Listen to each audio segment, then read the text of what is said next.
पिल्लू दर्शक शब्द बघायचे आहेत.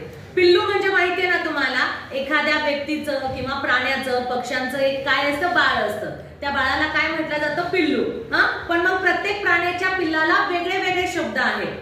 प्रत्येक प्राणी, पक्षी, माणसाच्या लेकराला, बाळाला, लहान बाळाला वेगळे वेगळे शब्द दिलेले आहेत. मग कुणाचे काय काय असते हे आपल्याला बघायचंय. आता या ठिकाणी बघा, बछडा कुणाचा असतो बरं?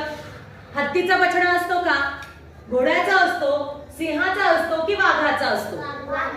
सिंहाचा काय असतो? छावा असतो. मग वाघाचा काय येईल? बछडा. बछडा कुणाचा म्हटला जातो? वाघाचा बछडा असतो. त्याच्यानंतर शावक. शावक सुद्धा त्या लेकराला शब्द आहे, पण मग शावक कुणाच्या लेकराला म्हणतात? कुणाचं बाळ आहे शावक? गाईचे, हरणाचे, मांजराचे की शेळीचे?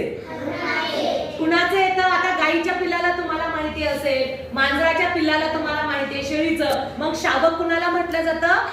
हरणाचे जे पिल्लू असतं त्याला काय म्हटलं जातं? शावक. ठीक आहे. आता म्हशीच्या लेकराला काय म्हणतात? म्हशीचं जे पिल्लू असतं, बाळ असतं, त्याला काय म्हटलं जातं? रेडकू, करडू, शिंगरू की पाडस? रेडकू. काय? रेडकू. म्हशीच्या लेकराला, बाळाला काय म्हटलं जातं? रेडकू. मग हे जे शब्द असतात ना लहान बाळांचे, ते तुम्हाला माहिती पाहिजे. ठीक आहे.